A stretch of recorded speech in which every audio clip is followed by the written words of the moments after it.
Good morning. Design timber frame buildings. This week we actually have the perspective of overview of the entire assessment. So that's actually released today, and this will be a lot of detail, and so it's quite important that we actually understand how that works together, and we'll be actually looking in this area here very much, very intently, and mainly due to the fact that we need an overview, an understanding. You'll see your plan that you're going to be working on, and a whole heap of details. And so yesterday was a pretty busy day, and lots of questions, lots of fear. Okay.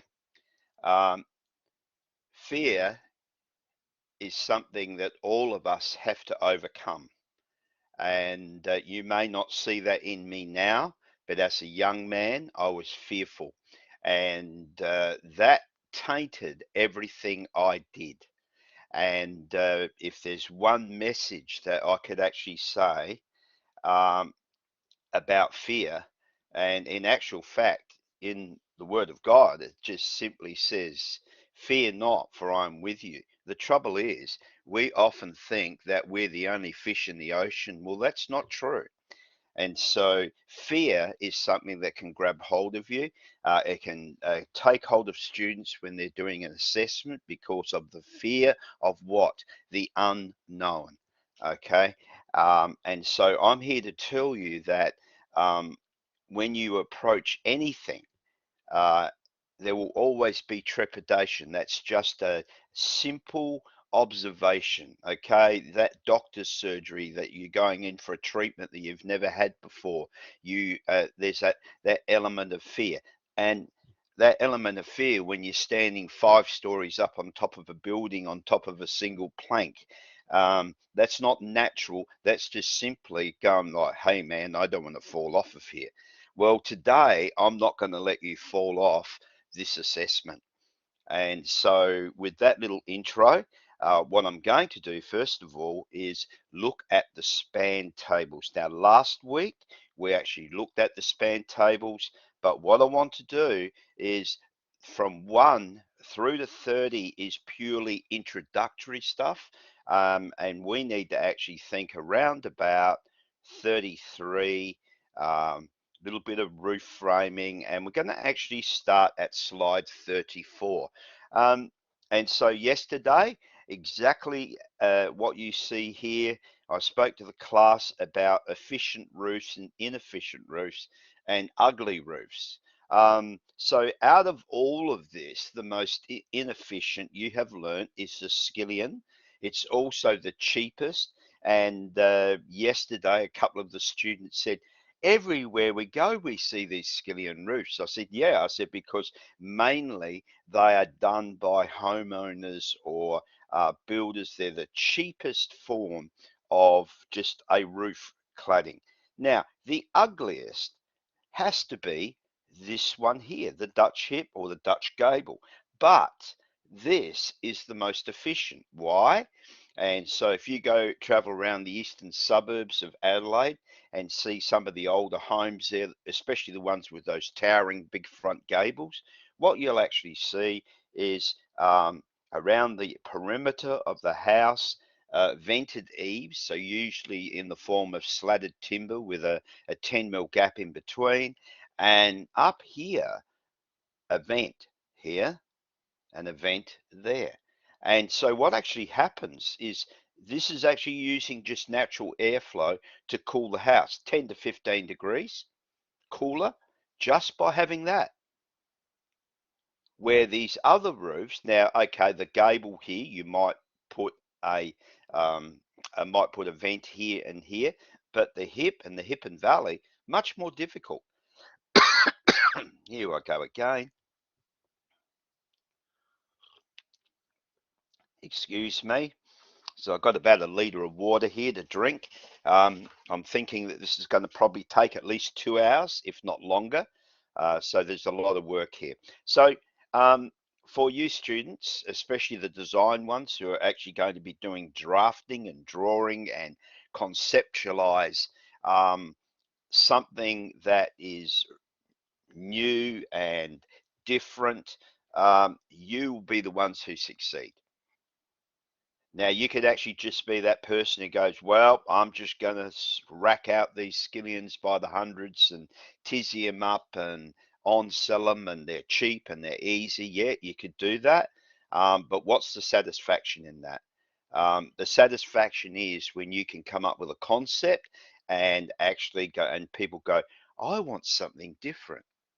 And that is different, is what you have to be. Okay, all right, here we go. Okay, we already know this. Most people still stumble over this. Okay, this is half span. Okay, so typical member, and now we're going to actually start to have a look at span tables. So there's 3 points here on this image. Number one, the roofing material takes live, dead wind loads and transfers them to the red battens. So each batten colored red. The battens then take that roof load and transfer them to the rafters or trusses. Here's 4 rafters. The rafters then take the batten loads and transfer them down here, you can't see it, in through this top plate and down through the stud work, okay, the support wall. Now that's their basic principle. Now you learnt this in week 1 or 2 as a load path, and it's one of the most important factors in the AS 1684. So let's have a look at our next slide. So the typical process to calculate this is step 1. We need to determine the wind classification to factor in wind load. So if we're assuming today we're just going to use an N1 or N2, we need to step 2 to determine the type of roof. Is it tiled or sheet? Step 3, determine the batten spacing. Now, typically, if it's a tiled roof, it would be 330 mil because that's the distance apart the hardwood battens are located for the tiles to sit on. And then the other is 450, 600, 900, and 1200. Much of my life was this one here. Okay, and now because of the advent of different types of iron, we now are using 1200 millimeter sheet, and this gives you better span, but it also means that the loading is different. So step 4, once we've actually determined that batten span, that will be the supporting rafter spacing. And so these two, batten spacing, batten span, are keys actually to getting our information around actually working out a roof batten size. So next slide. Okay, so here we have a table, and it's a bit weird. Okay, it's actually unseasoned hardwood. It's not MGP10, and so it's a stress grade of F8, which is greater than MGP10, but that's okay. It's still the same principles, and so the parameters for working out the batten size for here is number 1. We look, what's the wind classification? N1, N2, that's a tick. Stress grade, F8. Now, we can see batten spacing. Here it is here, 1200. And then what we need to do is we know that our actual batten spacing is, or span, is going to be 1200. There it is there. Okay, so that's the rafter spacing. Okay, and so then we just simply go right across over here and 75 by 50. Now you notice it's actually an F size timber. It's unseasoned, um, unseasoned hardwood. So it's not a 70 by 45 PAR, planed all round. It's actually off sawn. Okay, and look at this 1999 table. And what I can tell you today is this has been all replaced by MGP 10 and instead of 75 by 50, it's 90 by 45. Okay, that's the actual stress grade. So for those of you who are jotting down notes, please put that down, okay? And that's probably the last 10 to 12 years that's come in. And so way back in 1999, okay, totally different parameter. So this is a really simple table, nothing too difficult. We don't have to worry about the overhang. And if you look at the overhang on any of these, they're pretty microscopic. They're very, like 475 is not much of an eve, but you can actually see that that 1200 will cater for that distance, which is pretty cool. Okay, so here's the input. Wind classification N2, F8, roof type, steel, 20 kilo, a square meter. That is what we will be using in our assessment, is this one here. Batten spacing 900, batten span 900. So now we could actually have a look at a slightly different one.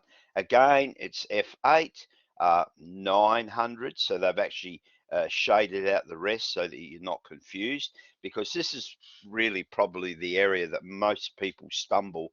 They have a look at this table and are actually confronted by a sea of timber, a sea of sizes, and oh, but which one do I pick? And so we want to actually break it down and be very analytical and say, step one, wind classification. Step two, stress grade. Step three, batten spacing. Okay, in our case, 900, and you can see 900, go right down to here, click onto here, go right across over there, 75 by 38. Now, we used to use 70 by 45 everywhere. Okay, so 75 by 38 hardwood is a very strong timber. Okay, it's probably Victorian ash or something like that. And here we go. A 75 by 38 is adequate. Okay, so notice that if you want to up it a bit, you could actually use 50 by 50. Again, that's an off-sawn size.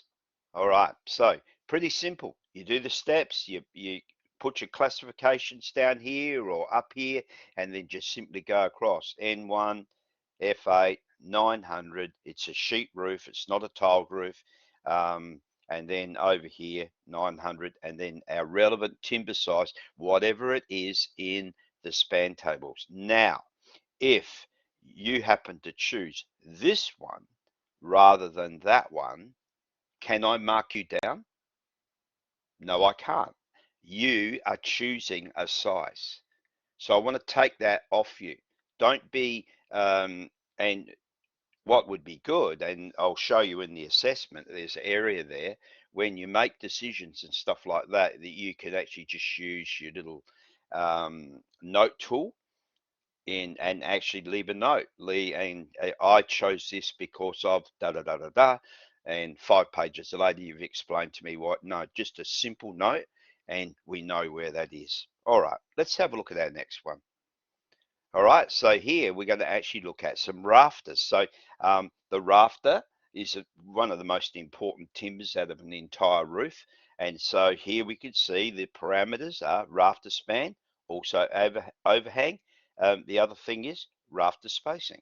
So step one, wind classification. This is getting a bit boring. It's the same as the last one. Determine the dead and live loads on the rafters. So in this example, we're actually going to say a tiled roof. So it's 60 kilo a square meter, not 20. We're going to determine the rafter span. And for this example, we're just going to assume that this rafter length from here to here is 2100. We're going to actually look at the rafter overhang, which creates a cantilever span, adding an extra load. For example, assume that the overhang here is 500 mil, and then we're going to determine the rafter spacing, because that determines how much roof loads are shared between each rafter. So you could imagine if you stuck a water tank here, and the water tank's 2 meters square. I know from experience, because I used to test roofs for this, and the darn thing's about 600 or 700 kilo of load on top of a roof. Can you imagine the size rafters these would have to be in comparison to just holding 60 kilo? Massive difference. Okay, so here's our span tables. Now we don't have any lines now. We just actually just look right at the top and almost go 1, 2, 3. Okay, wind classification, what type of timber, what stress grade. Great, we've got MGP 10 machine graded pine. Okay, it's single span. There's no under purlin, and we know that the rafter spacing is 600 because it's a tiled roof. And then all we simply do is go down here till we get to 2100. We know that the load, here it is here, roof and ceiling mass, 60 kilo a square meter. So that means that a 90 by 45 will be adequate as a purlin. Also, the overhang is 500. Okay, so it's able to cope. And so this actual, there it is there.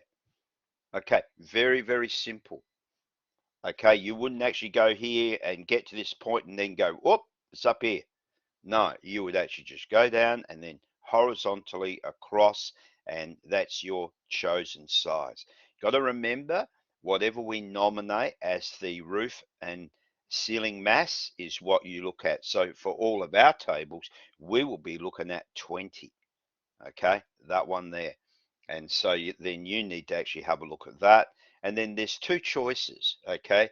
Single span and continuous span. And the fact is, if you had continuous span, okay, where you've got 3 points of support, if I was to go down 600 till I got to 2100, look at that, and then go across here, okay, it's not that one, 21. In actual fact, all of this would span way over that easily. Okay, that's why we generally try to use continuous span wherever we can. Okay, this example, single. All right, so now we've got a cathedral roof, wind classification N2, stress grade F8, rafter spacing 900, rafter span 2200, single or continuous span. The choice is single, and we're back to our steel sheet, 20 kilo a square meter. So let's look at our table. Oh, more lines. Okay, up the top here, first thing, wind classification, N1, N2, stress grade, F8. Okay, rafter spacing, 900. So we're all looking at the parameters. Everything else is blacked out so that you don't get confused with 450 or 600 or continuous span. Now we scroll down until we get to 20, at least 2200, and in actual fact 2300, and you got 700 overhang, and over there 20 kilo square meter. So a rafter of 100 by 50 at F8 is adequate for this particular application. Easy as that. So that's simply what you're going to be doing as your assessment. The parameters we've been working on over several weeks are going to be already there. Okay, I'm not going to get you to redo them because you actually did those with me all the way through. So when you see the assessment, all of that information is going to be there. What you are doing is determining from the span tables the actual timber sizes, the member sizes that you're going to use. Okay. All right, next one. Okay, so ceiling joist. Now, ceiling joist, here it is here. It does a couple of really great functions. Number one, it's a coupling effect. It's connected here, it's connected here. That means that this roof generally cannot sag, okay, because this is full length. Now, the previous slide, we actually had a rafter going up like that with no ceiling joist, okay, it was a cathedral roof. What's to stop these walls going in and out, okay, and so design is slightly different. So here's our parameters. They are wind classification, N2, stress grade, F17. So I know straight away just from experience that when you see F17, that's referring to a hardwood piece of timber. Okay, you can check that in the span table, not the span tables, in the AS1684 under stress grades, and you will see wherever it talks about that sort of level, F17 up to F27 or so, that's actually referring to hardwood.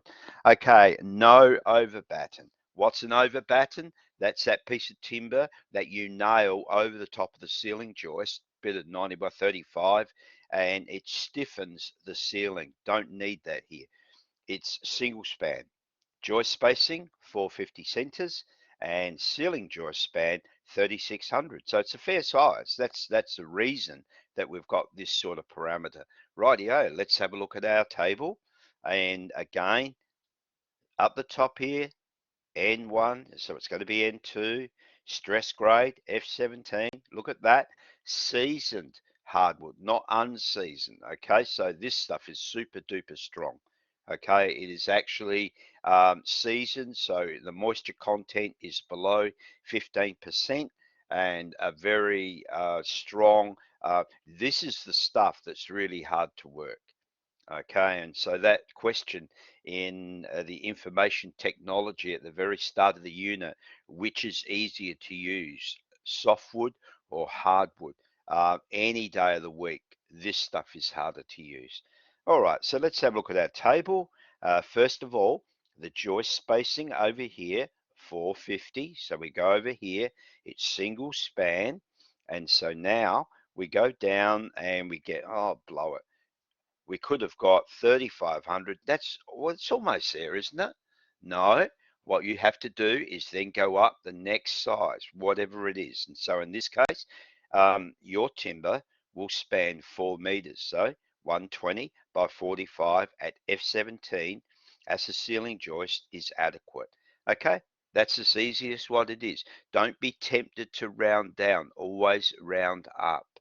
Okay, that's just smart building, okay? Smart design. You want to make sure that the timber you choose is going to support um, the application, whether it be ceiling, whether it be roof, whether it be a structural fascia or anything like that. They are all things that we need to think about in regards to strength.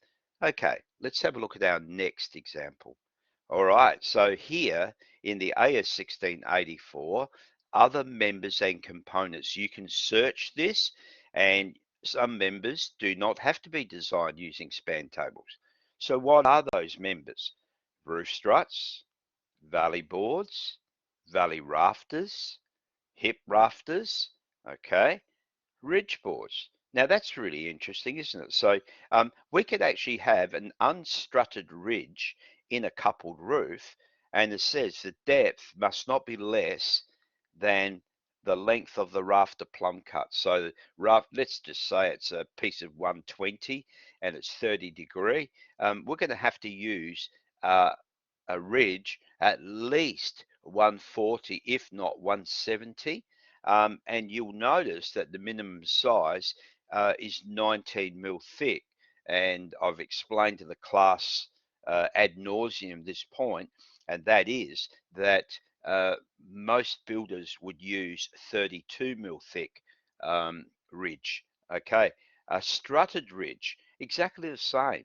It just tells you that a strutted ridge in a coupled roof with a spacing not greater than 1800, and then you've got the next over here, and again you see how the actual ridge board increases in size, and because most of our spacing is up around this one, okay, maximum that we can do for an underpillar is 3 meters, okay, but these are struts that are actually picking up the ridge. Hip rafters, they need to be at least 50 mil more in depth than your rafters, and the reason for that is so that you can connect your underpurlins to that 50 mil piece of material.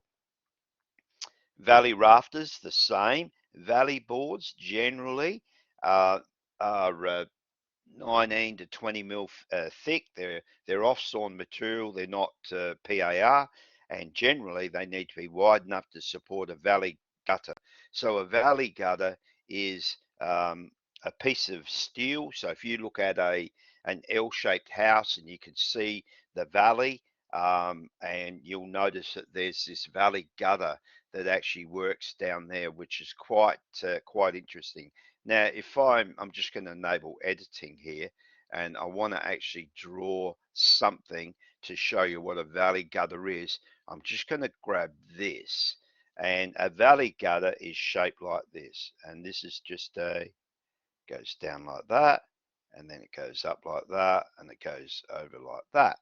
So that's a section through a valley gutter. This is made out of zinc aluminum steel, and then your roof cladding goes down, down, down, down, down, and stops about here. Okay, so this would be a sheet roof, and under here would be a roof batten. Okay, and we'll just draw this. Okay, and here is your valley board. Okay, and that's another crisscross there like that. On the other side, tiled roof, and that would be a smaller batten around about that, like so. Okay, and your tiled roof comes down and drops down like that. And so the idea is you're left with a gap in the center, and that is to wash away any leaves, any rubbish, and take that potential leak area, and that is how a valley gutter works. Okay, now simply it's just a building detail, but this underneath here would actually be the valley, and that'll be sort of like that. Okay, and we'll do the same thing here. We're looking at the timber end on. We always do a cross like that. Then we do this one, and then we put another batten through like that, and there's our cross this way. All right, okay. Apologize for my shaky right hand drawing, but pretty much that is what a valley board is here and here. It supports the valley gutter. Okay, and that's how it works. All right, now we better get rid of this, so I'm just going to grab the rubber and okay. All right, okay, so unbelievable creativity here. So I'll go back to home so I don't actually do anything else. But that's actually where that works.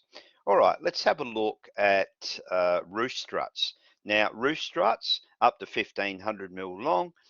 They can either be 90 by 45 or 70 by 70. And any strut over 1500 up to 2400, 70 by 70. And more often than not, we used to get 90 by 70. And that's that greater than thing creeping into it. All right, let's have a look at our next load. Okay, so the loads from roof members often impact on the design of the members lower down the structure. So this impact can be determined from the following load sharing calculations: roof load width, ceiling load width, and also roof area supported. And this is really quite vital. We can't actually get away with this. We have to actually know what this load is going to be. Drink time. Okay, so we would use roof load width, and so you guys actually know that length of rafter divided by 2 length is roof load width. There it is there. This applies also in some cases to floor bearers, wall studs, lintel, ridges, veranda beams, and so all of these roof load widths are measured on the rake of the roof. They're not a horizontal dimension, they're a rafter length measurement. That's why we need to be able to calculate the rafter length and divide that by 2. Now, if this had an overhang, we would then add the overhang. All right. Okay, so here's a couple of tables. You guys know where this is, and there are all the calculations here. We're not going to go through each one of these. We've done this quite a bit. This is important. Ceiling load width, so half the size of the room divided by 2, and then the ceiling load is actually taken by what? Our hanger. So there's our hanger. Here's our ceiling joist. All right, over here, hanging beam, full length. The two parameters that we need to know: ceiling load width across here, x divided by 2, and then we're into the table. We then look at hanging beams. Strutting hanging beams, we have 3 things. We have to actually, first of all, work out the span across this way. Okay, we also need to know what is the load that is going to be taken, and how that is calculated is half the length of the room, so from here to here, divide by 2, and then this across here, divide by 2, and that faint dashed line is the area of the roof supported. Now please remember this, because in our assessment, I've done about 4 over the entire roof, and I haven't drawn these in. I'll point out where they are, but basically this is where we get, might be 2, 4, 6, 8, 10, or 12 as a area, roof area, 12 square meters, 6 square meters, and the like, how that actually works. And so that'll come a little bit later. All right, so here's our ceiling load width, and then our transfer of load, which is pretty cool. Mate, looks a bit over the top, doesn't it? I can see a D, I can see an E, so I don't think that's too big an area. Okay, this is what we did last week, and so you guys should remember that. It's always worked out. Okay, so A, half, B, half, and then you've got this area, and that's the area of roof. Right, we're going to go to the next one, strutting beam design. So here it is, N2 stress grade F8, roof area supported, 6, we use this a lot. Strutting beam spans 2900, it's a single span, and it's actually steel sheet. So let's have a look. Over here, first of all, roof area supported. So this is something new you haven't seen on the table before. And you notice 2, 4, 6, 8, 10, 12. Sheet roof, the same over here for a tiled roof. Now in our case, the span was 2900. We carry down 3 meters over here to 140 by 45 F17, and we're tickety boo. There we go. That's it. That's as hard as what it is. No massive calculations, working out beam deflection and all that sort of stuff, not needed, because that's already done by the engineers that made the tables for the AS1684, so that we could do this relatively simply. And you certainly, if we were doing this as an engineer, you would be calculating all of these to the millimeter. The AS1684 has a lot of tolerance on it, so you can be guaranteed, more than likely, even though it says 140 by 45 will do 3, I'm pretty confident it would almost cover up to 4, because I think that's actually inbuilt. And so over the years, as I've done hundreds and hundreds and hundreds of these, you can see little things there going, yeah, well, that's really loaded. Now remember, notes, have a look at notes, and straight away, they're actually looking at 60 kilos. So this is maximum span based on the support of a roof map up to a maximum roof sheet of 20 this side, 60 this side. And there it is there, and other clauses that we've already gone through. All right, so we have now finished our first set of slides all around using the span table. So last week we did a whole heap on span tables as part of the delivery. Now we've actually done further. Now we will revisit this particular PowerPoint when we get to wall framing. So next week we'll be starting wall framing.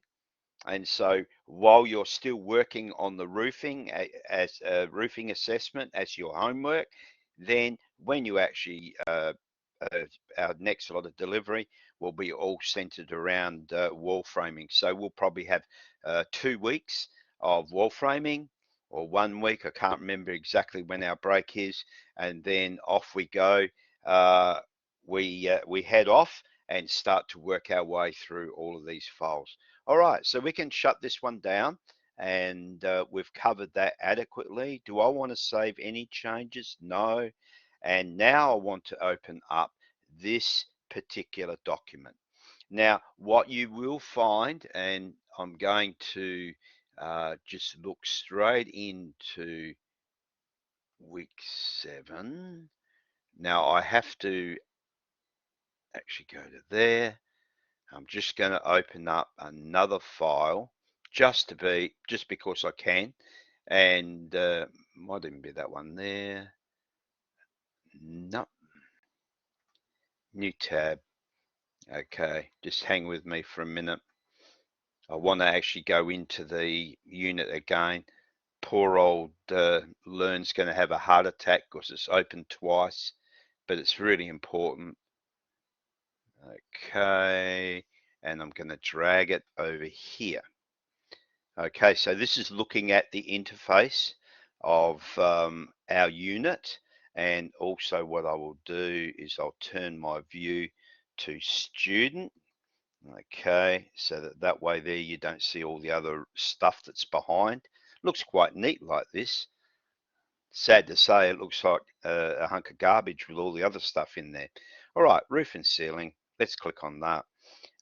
Okay, so there's a couple of things here. I've released this one, this one, this one. Okay, and this particular one over here, it's got a bit of a highlight there, and I'll actually open that up as well. You don't need to actually do this one straight away, but it's great observation. Now, here's your 2 main files that we're interested in. Number 1, this is the upload area. Number 1 is the resources. So let's click on that. Okay, so what you will find, okay, this one here is the span tables. Okay, this is the PowerPoint that we're going to be working on in a few minutes. There's also a student instructions. This is just here for the engineers that need to read something before they do anything. Also, Dinder's tables. So anything to do with high span beams or anything like that, we use this table. Anything to do with natural timber, we use this table. Okay. We also have your assessment. This is the actual template. I won't be opening it yet. And the other thing that we're going to be doing is we actually have a floor plan. Now the floor plan is great. It's got everything in there. So that's basically where we're going to be working on for the next little while. So I'm just going to click that back there, and now we're into our next slide. So this particular one's really important. There are only 13 slides, but we will be actually going through here almost like a snail, just so that you guys actually get a bit of an idea of what we're doing. Now I'm just going to enable editing in case I have to change anything. I don't think we'll have to. The other thing is your first glimpse at the layout that you're going to be working on. And I'm just going to drag that over to here. And here's our design parameters. So first of all, wind speed. We know that it's brick veneer. It has a roof pitch of 22.5 degrees, a roof mass of 20 kilo a square meter. Okay, very simple little house, sheet metal roof, MGP10 framing. It has high span LVL for under purlins. It has high span LVLs for the strutting beams. The rafters are tied back to the wall frame. The ceiling joist has no over batten, and the ceiling joist shall be the most economical timber member. Now, this particular phrase here is a little bit of a hangback to a few years ago, where they changed this back to 10 kilo a square meter, which meant that you ended up with a rafter that was 70 by 45. By the time you cut 20 mil out for a bird's mouth, you had 50 mil of timber, which was just, to be honest, dumb. Okay, most of our rafters are at least 120, and the reason for that is we end up with a good meaty 100 mil of rafter, which means that that's much stronger than having 50 mil any day of the week. Okay, key rooms: room 1, 2, 3, 4, living room, entry, kitchen, dining, and straight away, if you were looking at this and going, okay, I've got to design a ceiling frame for this, you know that you're going to have to put some beams in here, because a ceiling joist does not span 4 meters 890. Now over here, what a piece of cake.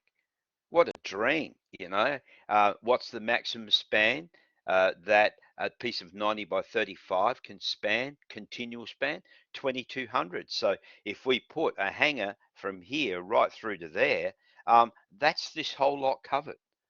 All right, we're just going, mate, how simple is that?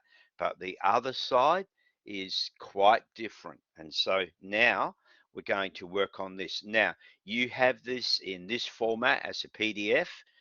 You can print it out, do some hand stuff on here, but also you do have it in a Revit file. And so most of the students yesterday, and I'm assuming that all my external students are conversant with using Revit, and you can use that to actually draw your layout on this roof. It must be your design. Okay, I will show you an example, and it's not perfect. In actual fact, it's not totally correct, and that's by design. Okay, so that you can actually look at it and go, okay, what is right about this and what is wrong? All right, and so as we go through, we'll have a look at that. So minimize this, and let's have a look at slide 1. Okay, in each and every case, as part of design timber frame buildings, this is the standard for designing. This is what we do. And again, did you notice in the span tables, the first thing we did, we determined the wind classification. We also need to consider where the bracing is going to go. And then we establish the basic frame layout and the methods of construction. Now, these all take into account floor frame, wall frame, roof frame, also load paths, any counterlevers, and any offsets. So all of these are, what does it say? We need to actually check this. So we also have the capability of determining individual member sizes. And then once we actually know these first 4 bits, we need to actually think about, hey, design the bracing system, design the tie downs. And over here on the other side, this is the part, or the AS codes for wind classification. Bracing is section 8 or 9, which is the last section that we work on. Section 1 is the construction detail, and that entails floor frame, wall frame, and roof frame. Section 8, okay, is our bracing. Section 9, tie down. So these are critical, but we've got to have everything built.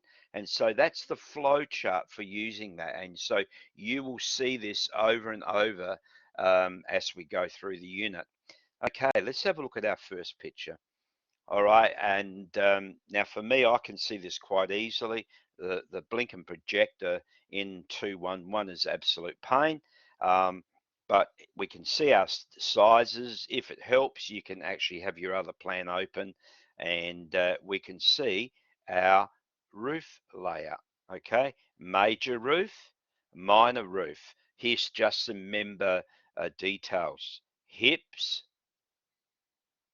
valley, hips, minor roof, broken hip. Okay, this and this equal this length. Okay, that's all I want to show you. All right, and again, here's our parameters, here's our sizes, and so we can actually use that as a means of, first of all, getting used to how our roof is going to be. Okay, so the first thing I did was go through and I put in two particular rafters and ceiling joists, sorry. They were this one here, okay? That's the first pair of commons. Rafters fit to each side of this ceiling joist. Over here is the other first pair of commons. Now, in this roof, we have the smallest of ridges, around about 1 meter long. It's not very long at all. Then we have a section through here, okay, which is another ridge for the minor roof, which is about 3 meters and 60 or something like that. And so how would we get that length? We could actually measure the wall frame from the corner to the other inside corner, and then you just, if you were to just take this and go, ooh, up there, and it's exactly the same length. It's just like a parallelogram. All right, so now we have a couple of things that we need to look at. So let's have a look at 4400. There it is here. So that's all of these rooms from 1, 2, 3, and 4. They're actually 4400 is the unsupported span. We divide that by 2. And so that means if we put a hanger down here, we're going to have 2200 span one side, 2200 span the other. And we would be using the valuable tool called continual span. Simple. Now up here, we have an issue. This room between the walls, unsupported span is 4 meters 890. Divide that by 2, we end up with 2445. The maximum that we can use a 90 by 45 is 2200. So it's greater. So we have a couple of choices here. We could just run one hanger all the way down here, but we also need to run some counter beams or strutting beams or combined counter strutting, which is what we would use, to take this load. Okay, and that's a major problem. All right, so because we have to have load points, we've got a couple of windows here, and so we need to actually set those up and in each case. So all right, let's have a look at our next image. So this is actually already there for you. So you can see that. Once you know what the span is, then you can go into the span tables. Next slide. Okay, so what I've done is I've taken this overall distance from the inside right through to here, 10, 320, and I've divided that into 1, 2, 3, 4 equal spaces. Okay, and then what we've done, they're red, so here they are. Here we have um, three beams, and there they are there. They've got 4890. Okay, so we've got a span and living, and we could actually stop this beam right here, but I chose to go right through just for consistency. No other reason, because quite frankly, we've got a wall here, we've got a wall here, and so that means that this distance is only 1500. Single span 90 by 35 will span 1700. So we would do that easily, but anyhow, I just thought it looked much better like that. All right, so room 1, okay, is this room over here, and we've got a total distance there. I've gone 4400, and we've divided that into 2. So there it is, 4300. Divide by 2, and where this 44 comes from is actually our bearing either end. Okay, because it has to sit on top of the actual wall frame. Now, so we divide 4300 by 2, which gives us 5 and also 5174. So 43 by 2, 2150. Okay, and then 5174, 2587 times these two together, and we end up with a area of load over the top of this room, 5.56 total. Okay, so if I was to do freehand like I did last week, I could actually grab hold of this, come down here, and just do a sort of something like that, and go, that is our roof area that we've calculated. And maybe I could be really tech and put on here 5.56. Okay, that would be really drop dead simple. So I'm just going to leave that there for the moment. You can see it. You could actually put that actually on your layout very and faint as possible, but you can actually see the load. And I guess what we could do is just right click and actually get out there for the shape fill. And at the moment, it's sort of like this really uh, blue, which is quite strong. Maybe we could just go like that. That's no good. That's no good. There. And it's a very opaque color. Maybe that.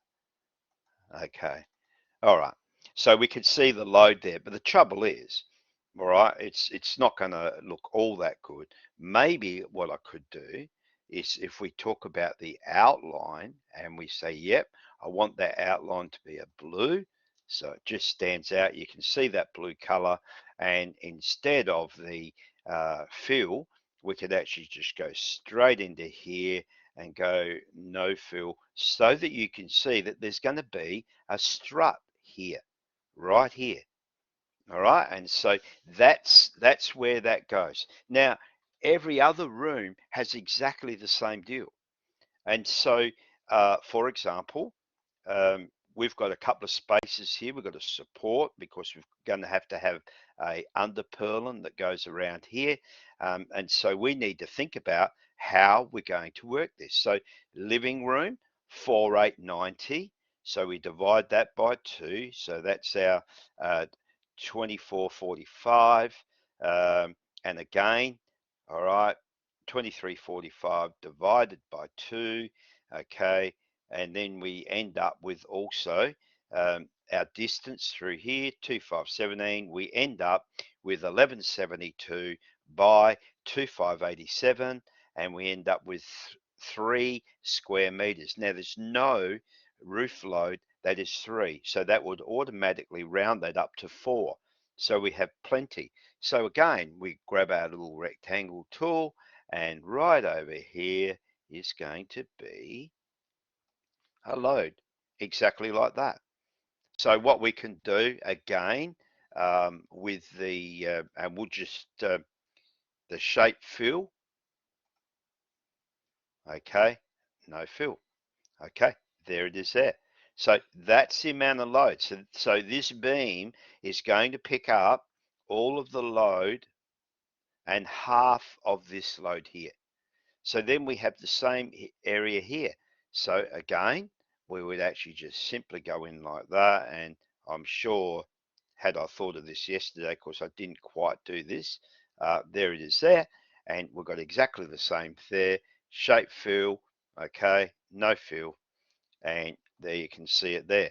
So this area, this central area, this is actually picking up this load, that load, and this load over here. Now, last of all, we actually have another one just exactly here. Now, so we can see the span in the kitchen.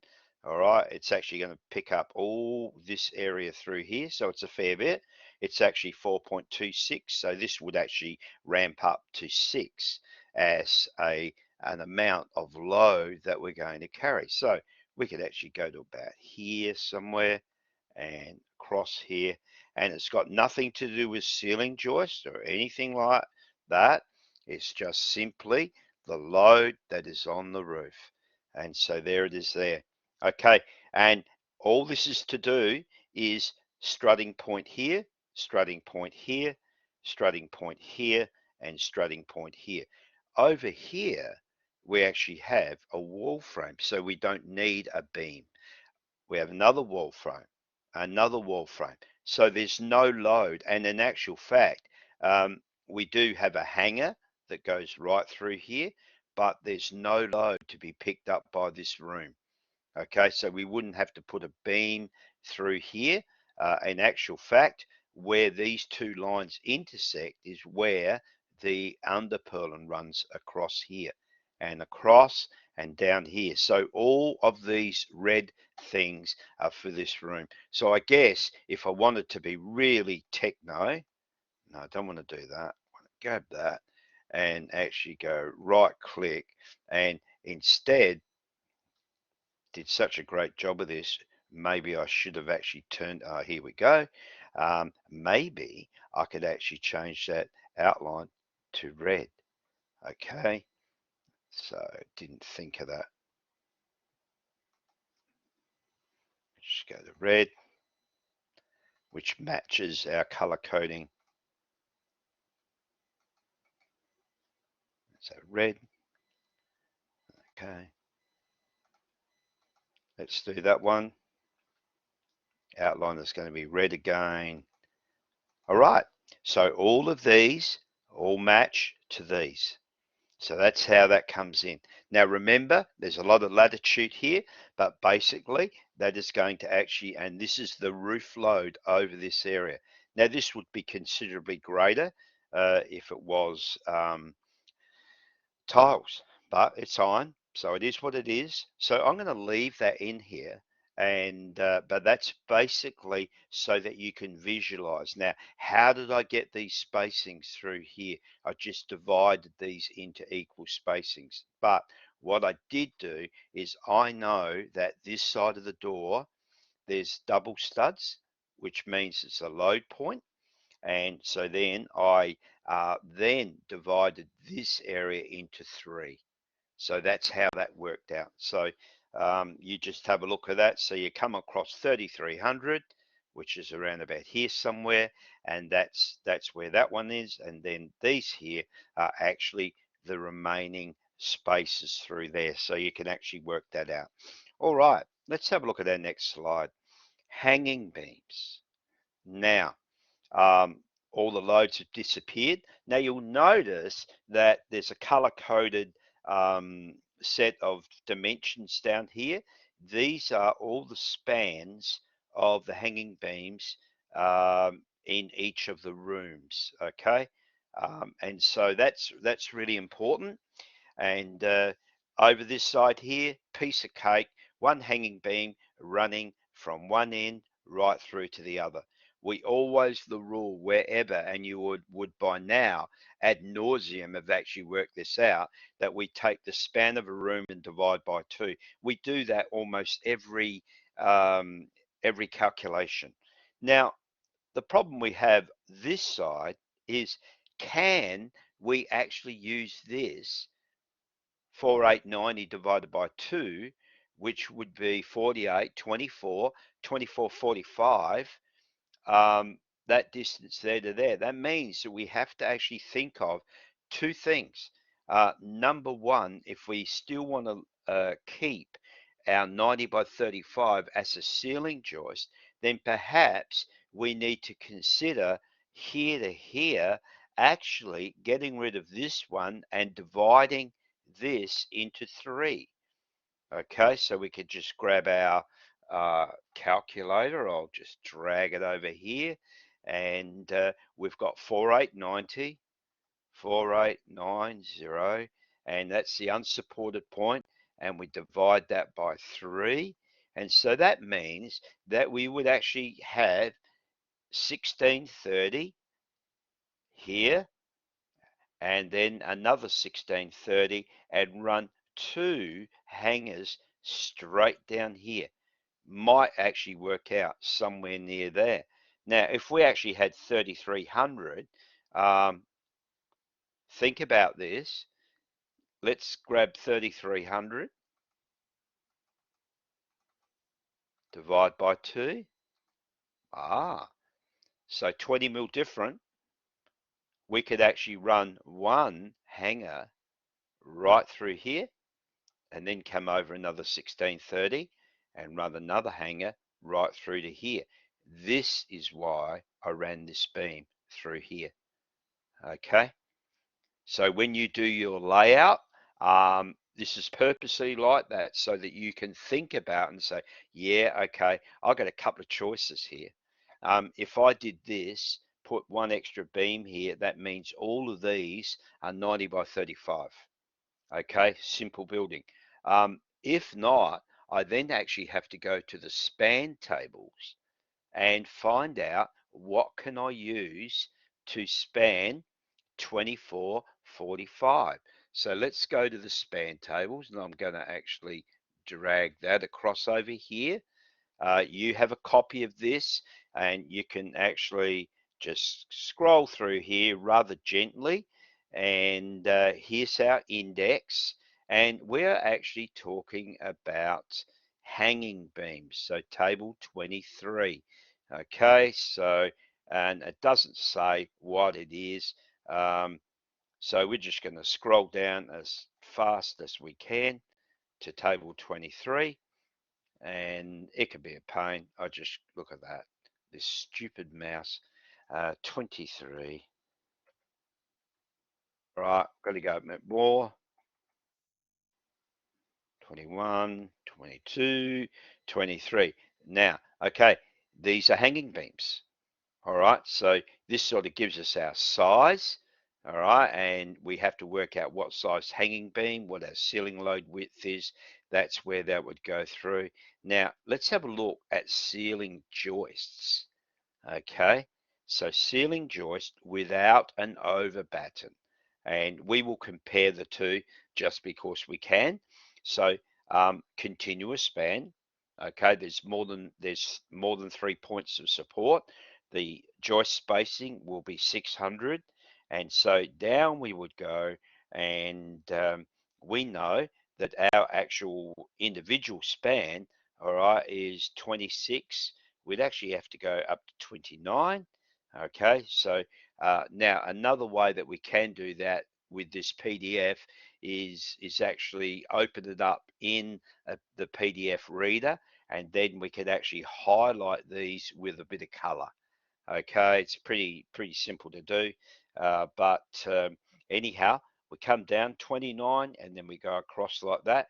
Now we notice that it jumps up to 90 by 45, considerably dearer. Okay, builder's not going to be happy actually spending a little bit more money. Remember, the builders are there to build the house for the cheapest price possible at the required quality. Okay, but you can see where that is. Now, if we were to then actually put in additional beams, so let's go 2445. All right, we'd have to go 2445 and 600 centers. Well, it's only 24. Uh-oh. Let's go continual span. 2445. Again, you got this same issue, all right, where you're actually trapped in this 90 by 45. Okay, so the key for this is actually thinking, all right, let's just minimize this for a second, and you can actually see our choices. Now, your job is to actually come up with a design, put this in. You can either do it just a line and a light gray or something like that, and then highlight the area. Now you're only going to have one plan, so it's going to end up looking pretty busy.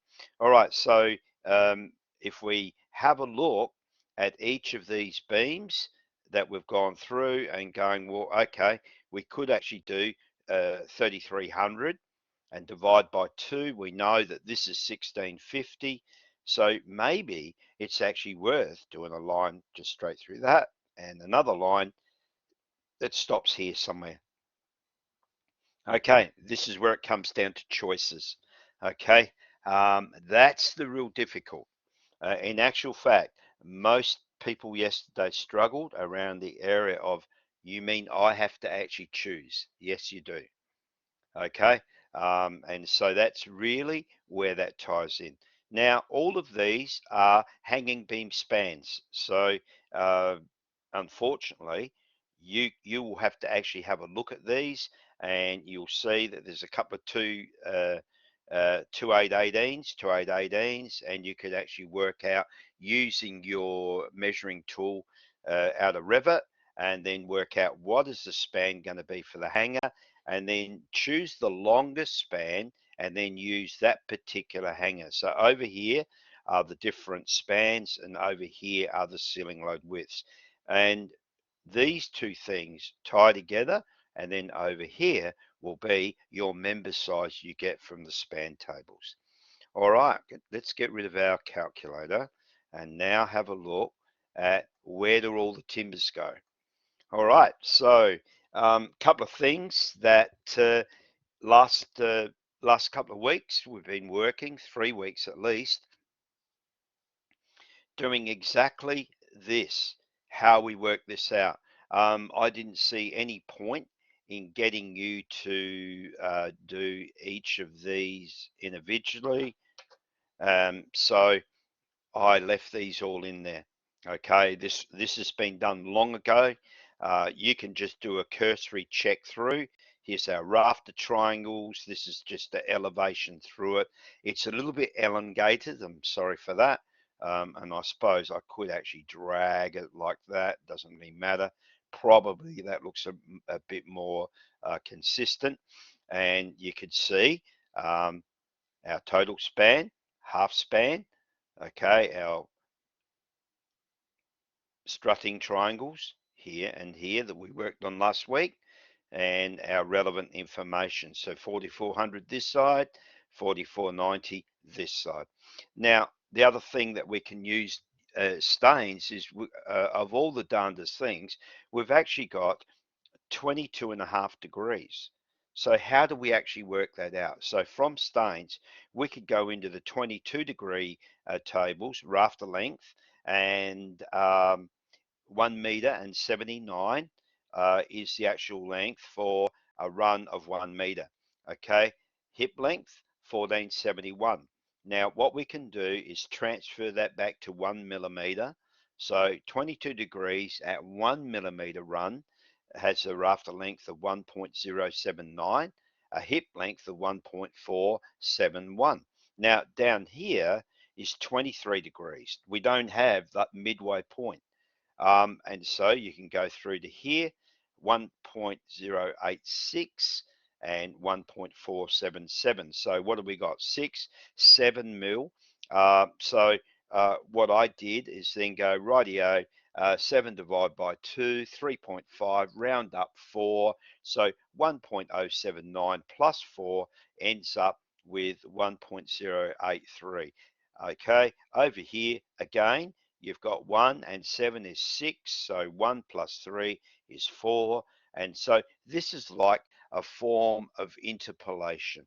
Now the other over here is actually using now these two, 1.083 and also 1.471, and there you have the calculations for all of these. Hip length, and then we can actually look at rafter length, how we would use those.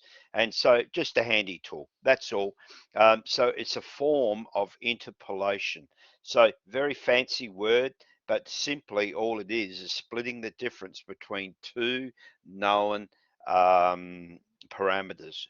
In our case, 1.471, 1.477, and you split the difference. All right, the rest of it over here. Now, there is also another calculation here that if we wanted to actually work out a rafter length for the major roof, we could simply use cos, and so 4780 divide cos 22.5, and we'll end up with 5174. Now, that's actually using our calculator. Notice 5174, and using our table, it's about a mil out. And that's just the difference between stains and a calculator. So all of the pertinent information, ridge length, 940 long, eaves overhang, broken hip, 3671. perpendicular strut. Remember how we worked out the fan strut, 15, 16. Okay, so 1.72 m, divide cos 45, 15, 16. So you can try those all out with your calculator. And then finally, we now go to slide 8. And this points to where all these major things are. So rafter length. So there are 6 major rafter lengths. Okay, 1, 2, 3, 4, 5, 6. Okay, they are all major length.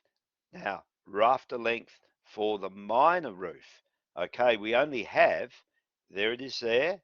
And so in actual fact for rafter lengths, we actually have 1, 2, 3, 4, 5, 6. Okay, the rest are creepers, but that's where they are. Okay, let's have a look at our broken hip. There it is there. Now, something's happened to broken hip because it has actually gone way down here. So, interesting.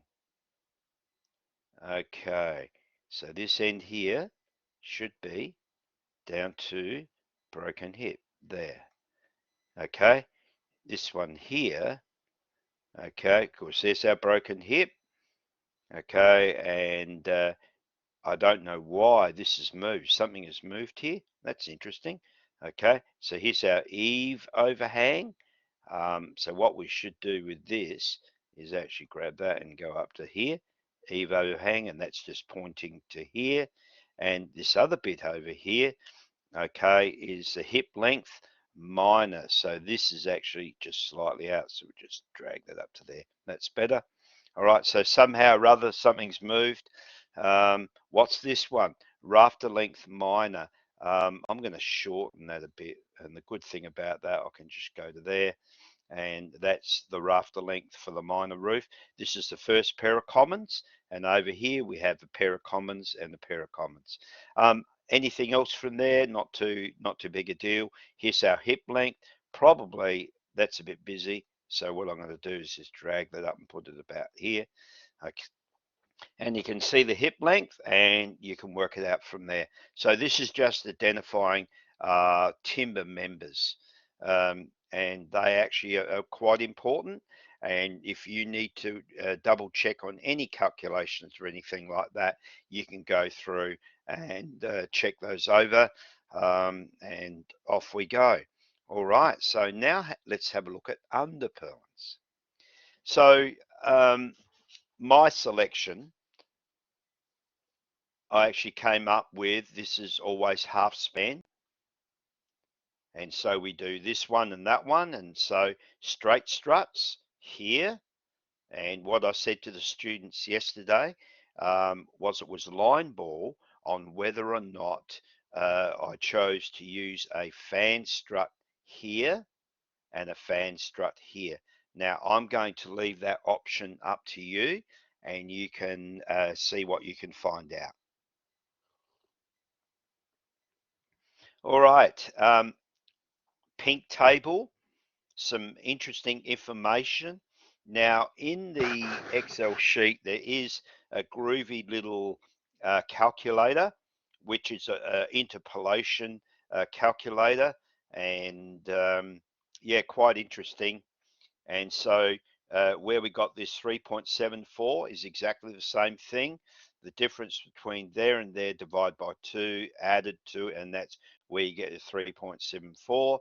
And then you've got this 2.7 and 3.6.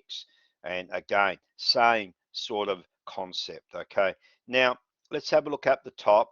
It says that the under Purlin span maximum, okay, is 3310. That's the largest span. The high span roof load width is 2587. Here's the formula. The under Purlin span 3975, and so then we actually have to see roof load width 2587, 3975, maximum cantilever 3987 divide by, now I can't read that, so I'm going to have to actually go, tell you what, it's a real bother when you get old. All right, let's have a look here. Divide by 8. So 3987 divide by 8 gives us a maximum cantilever of 496. So that means that when that fan strut finishes about here somewhere, that we need to have something like 500. Okay, maximum, that can be the cantilever. So over here, if we just had the straight strut, that cantilever is way bigger than that. So I think it's probably a factor that we need to actually put a fan strut here and a fan strut there. Okay, so we actually have strut length for straight, strut length for a fan, 15, 16. So can you imagine, by the time we actually go 1500, it's going to come over to here somewhere, which means we've got 500 less than that, 500 over here. All right, so you go to the Dinder's tables and you've got a couple of choices. So if we're really looking for our overall span of actually our main area through here, and we're saying that our largest span is 3310. So let's have a look at the Dinder's tables, and they're quite nice. So again, another document you can have a look at, and has all the relevant information there. Now these are quite good. Under Purlins, it didn't work for me. So these are the load widths using the Dinder's tables. Okay, so you could see those, cathedral roof, conventional roof, and just span, single span. So no different to the AS1684, except we're using engineered wood products. So bearers, no. Floor joists, no. Lintels, no. Let's keep on going down. Okay, we need to actually find under purlins. So so the good thing about these is these have gone into your digital library. Now here we have it, under Purlins. All right, so first of all, we look at our total roof load width, and we had about 3 meters to span. Sheet roof, right about here somewhere. And if we go across over here, here's our 130 by 63. Okay, some students might go, oh, well, it's a bit more than that. I'm going to actually go up to here. So either of those two, there's your choice. Now, interestingly enough, here is the roof load width calculation.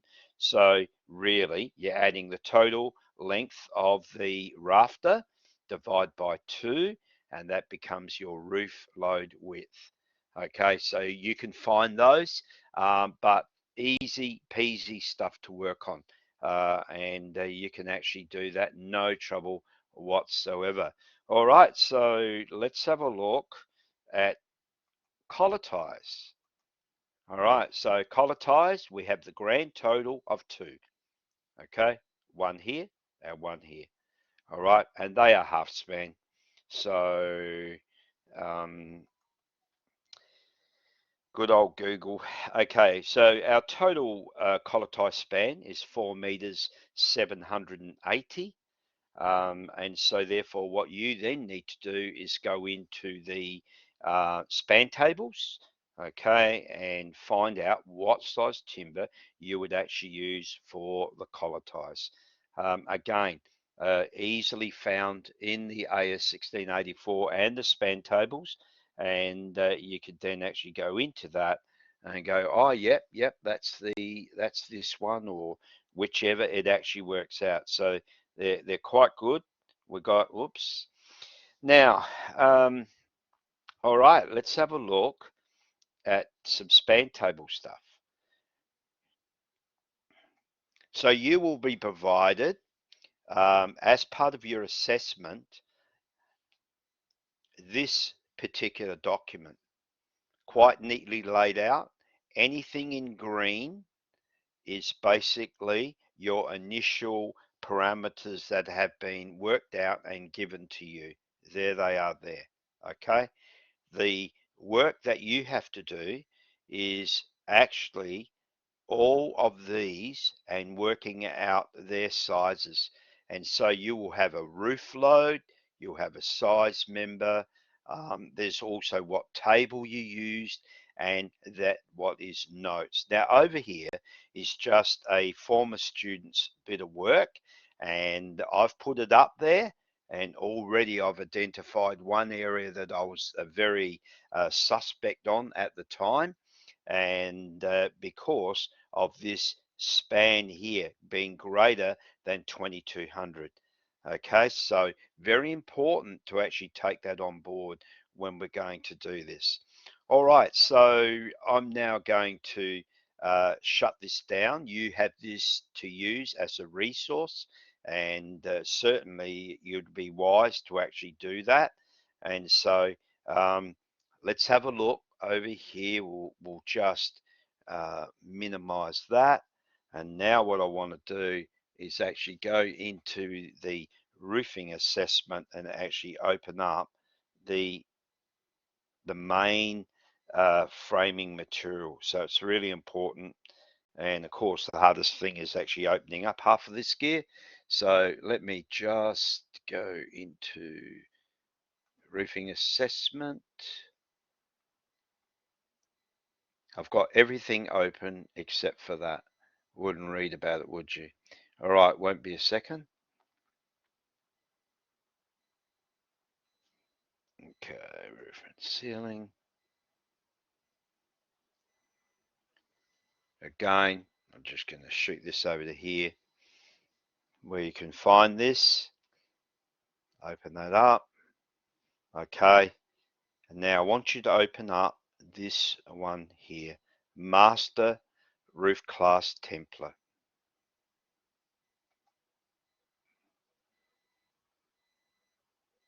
Over here. And this is your assessment. Okay, the first thing I need to say to you is your layout plan. Okay, which is quite interesting. I'm going, where is this here? This is your layout plan. You need to actually draw on this and make your own design and then upload that into the Excel document. You get rid of the example that I put up there and actually impress me with your CAD skills and your finishing and whatever color you want to use and anything like that.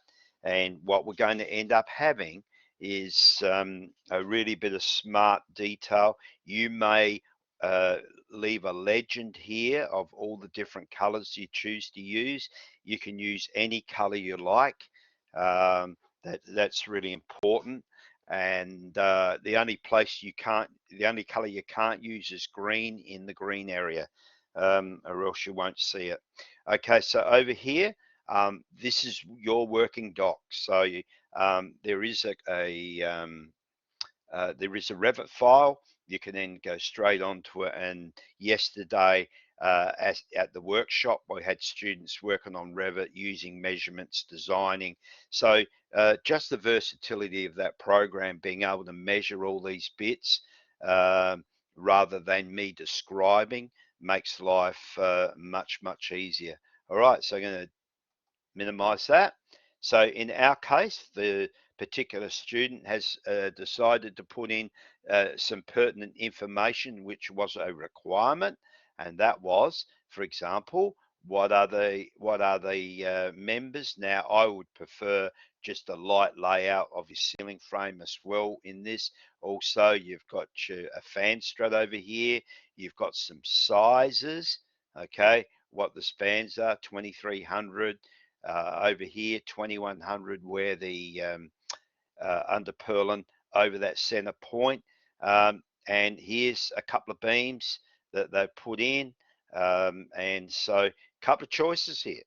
So for you, now all you need to do for that is click on it. You can see it's just a snip image. Once you've finished everything you're drawing, you can drag it in and drop it into here. And then you set to work actually doing the assessment. So this bit is your working figures, okay, however you choose to do it. Now over here are the main key areas. So for example, if we were to remember what I've been talking to you about for rafters, wherever possible, we would like to use something like 120 by 35. Okay, that's a great start point, and that's critical.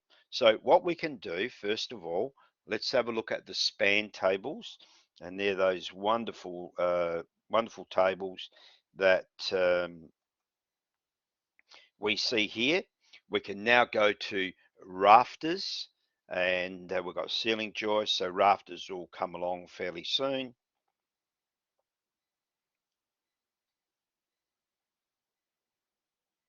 So rafters or purlins, okay, so interesting enough, they use both of those.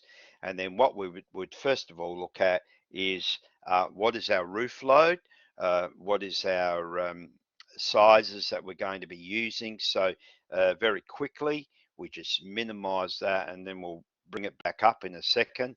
So let's have a look. Our roof load width is actually 3399, okay? So the fact that we actually have that as our roof load width is a parameter that we're going to be looking at.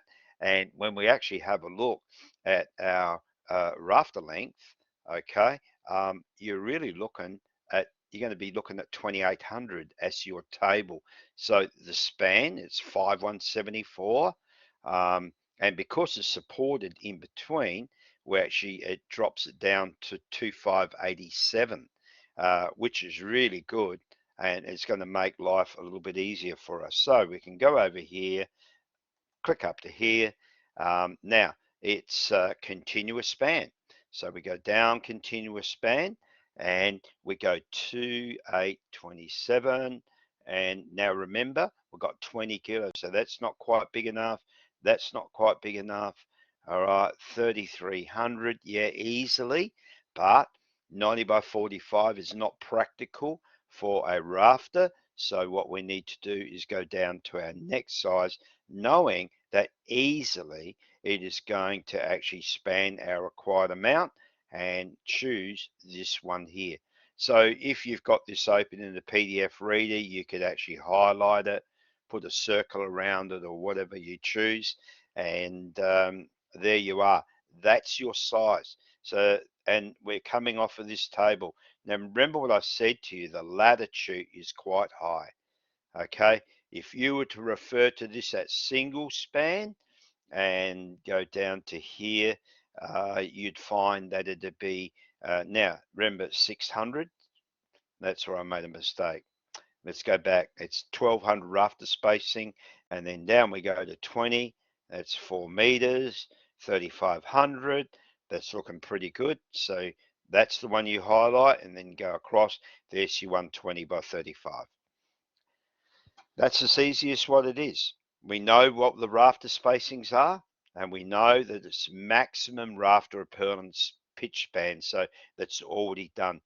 There's also notes right down the very bottom, and surprise, surprise, actually tells us how much it's going to be, and some of the key areas through to that. So let's minimize that. Now, what you can do, once you've actually worked that one out there, you can then also have a look at this one. But most builders, what they would do, it's only 5 rafters, so they would end up probably using whatever this size is. Now, under notes, you could put, table says you can do X, okay? And so that you're actually acknowledging that it's on purpose made larger. So anything that is bolded needs to have an answer, okay? And so just use black and then put in your figures. Now over here, I'd like you to put in what table you got your sizes from, okay? Quite simple. So if I was going to, and I'm just going to enable editing, I'm just going to do this one up here, 120 Okay, and then I'm just going to go MGP10. Okay, and we'll just leave 120 by 35 and a little space there. That's what I'm looking at seeing.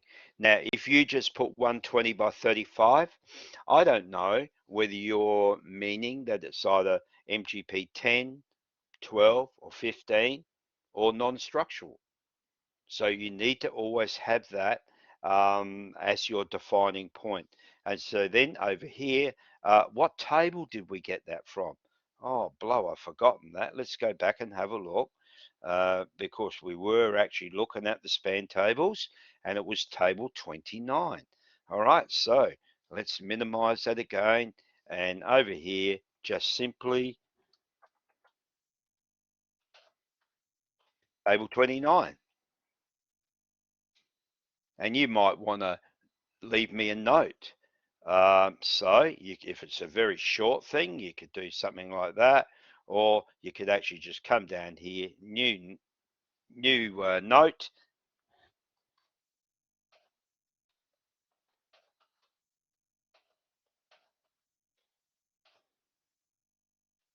Okay, all right, whatever you like. Extremely poor form. Now, all I can do when I'm marking this is I will be actually, and I'll show you how I do that in a second. Now, ridge length, so you know it's 940. What it needs to be is one size up from the rafter depth. So if we've already got 120, what size is the ridge going to be? At least 140. So that's where you would get that size. You don't even have to look at the span tables.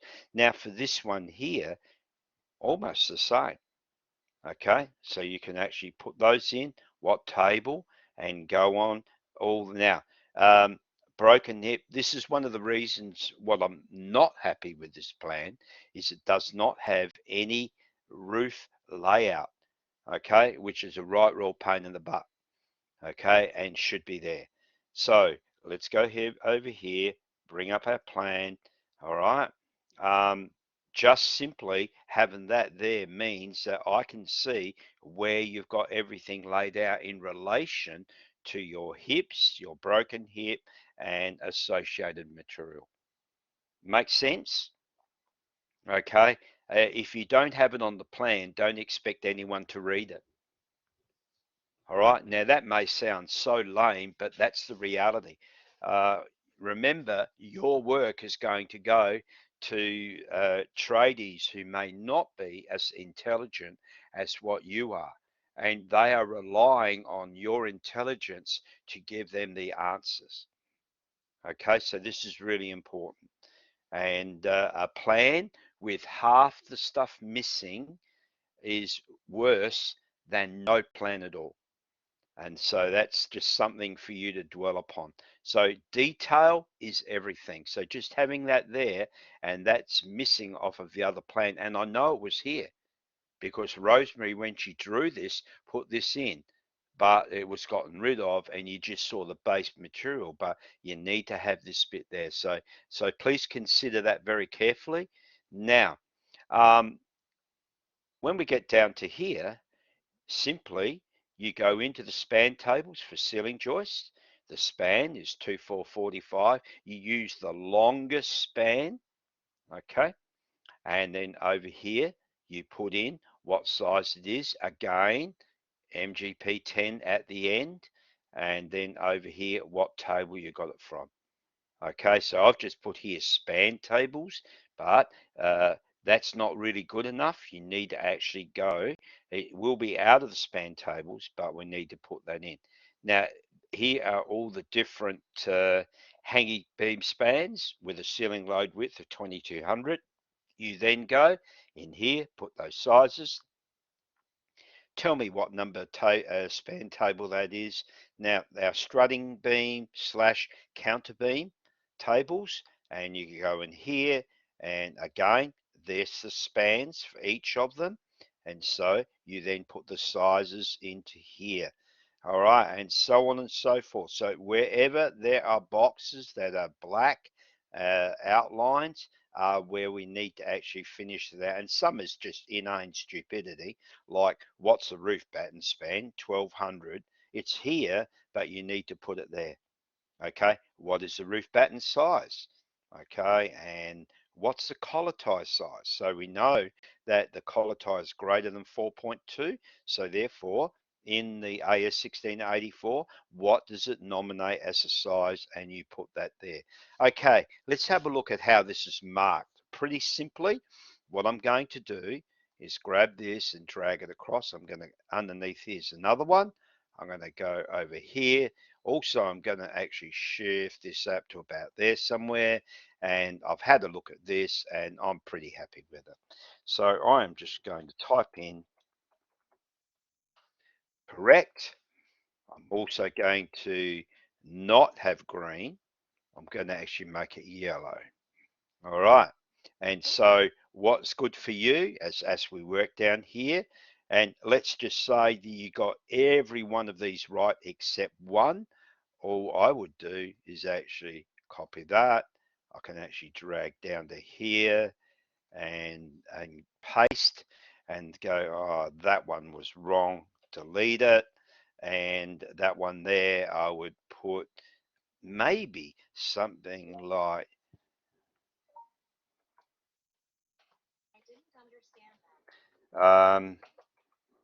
Bixby's out of the game. You could have used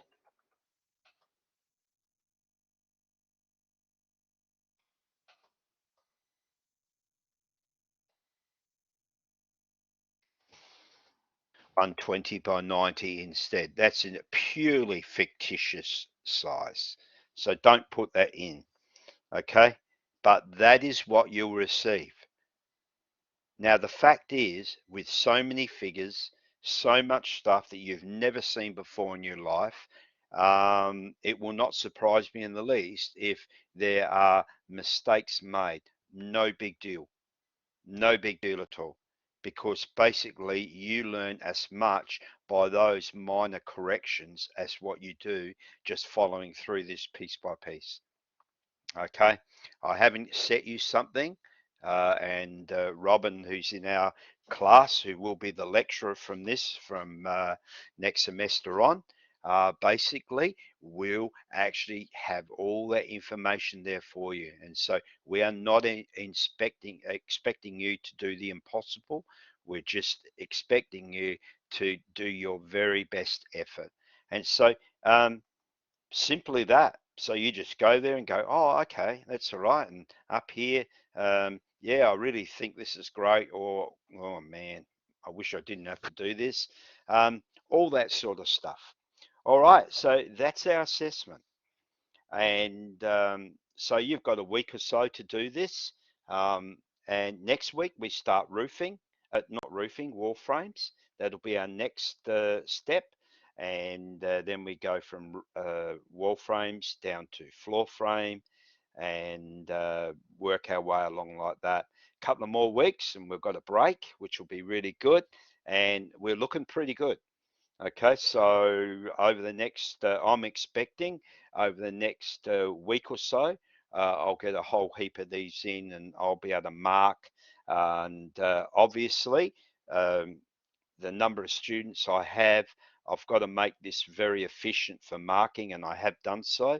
And so therefore, you may not get all heaps of flowery comments or anything like that, but there's nothing better than going, yep, that's correct. Okay. And remember, these are your choices. Now, impress me with your work. Okay, and I'm going to quote something I did right at the very start, and it just says simply, and it's a great biblical quote out of Proverbs. It says, see a man or woman skilled in their work, they will stand before kings. Whatever field you are in, if you are good at it, you will be found. Okay, if you are just average Joe and are content to be average Joe, don't ever complain about the fact that you've never gotten anywhere. You've just made a choice. It's just as big a choice to actually do above and beyond and be that person. Go, you know what? I want that one. Okay. And nothing better than that, and to actually drive yourself to success. And so that's simply how it is. All right, so we've done really well. We've managed to actually get 1 hour and 3/4. I thought it would be actually longer than that, but it hasn't been. Um, the it's fair to say when you're in a face-to-face class, you get a lot more questions and a lot of showing and stuff like that. You guys have a look at this, enjoy the experience. What I said about fear is absolutely spot on for you. All right. And fear is the thing that actually rivets most people of not doing forward or back, okay, because you're being afraid of being wrong. Well, just remember that perfectionist is that person who's never done anything. All right. Everyone makes mistakes. I make them, you make them, and that's okay. Learn from your mistakes. So I look forward to seeing some great work, some great drawing, some impressive type of drawing, and then you could actually have a look at it and say, you know what, I did that. Remember that original video where they're talking about building a house, and they said not many jobs you can get where you can look back and go, I built that. And for you, this is I built that moment. So let's see what you can do, how you perform, and I look forward, and as Robin does also, to actually seeing how you go with your roofing assignment. Thank you so much. Okay, catch you next week. We're going to be working on wall frames. Woohoo!